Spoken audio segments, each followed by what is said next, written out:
ప్రియ సహోదరి సహోదరులారా, ఈ యొక్క శుక్రవారము మరి ఉదయకాల సమయంలో చెన్నై ప్రాంతం నుండి మరి ఈ యొక్క తడ ప్రాంతానికి మరి రావడానికి దేవుడు కృప చూపించాడు. తడ ప్రాంతంలో దైవజనులు మోజెస్ అయ్య గారి యొక్క చర్చిలో మరి కొన్ని మాటలు మరి పంచుకోవాలని ఇష్టపడుతూ ఉన్నాం.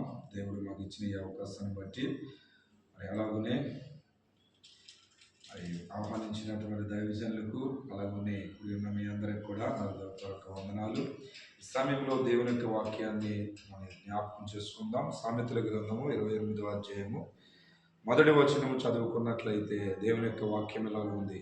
ఎవడును తరుముకుండానే దుష్టుడు పారిపోవును, నీతిమంతులు సింహం వలె ధైర్యముగా ఉందరు. దేవుని స్తోత్రం, హల్లెలూయా. చూడండి, ఎవడును తరుముకుండానే దుష్టుడు పారిపోతాడు. నీతిమంతులు ఎలా ఉంటారంట? సింహం వలె ధైర్యముగా ఉంటారంట. నీతిమంతుడు ఎప్పుడు కూడా సింహం వలె ఒక ధైర్యంగా ఉంటాడు. ఎందుకంటే సింహం ఎప్పుడు కూడా అధైర్యము కానీ లేకపోతే వెనకంజు వేయడం కానీ ఎక్కడ మనం చూడము. ఎక్కడ కూడా సింహము భయపడినట్లు కూడా మనం చూడలేదు.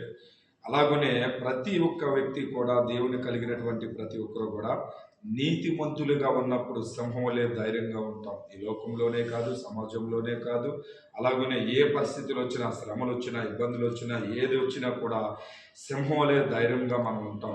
ఉండాలి అంటే నీతిమంతులుగా జీవించాలి. నీతిమంతులుగా ఉండాలి అంటే ఆ నీతిమంతుడైన ప్రభువైన యేసుక్రీస్తు వారిని మనం వెంబడిస్తూ ఆయన వైపు చూస్తున్నప్పుడు ఆ ధైర్యం మనకు వస్తుంది. కాబట్టి అట్టి రీతిగా మనం ఉండి ప్రభు రాకడ కొరకు సిద్ధపడదాం.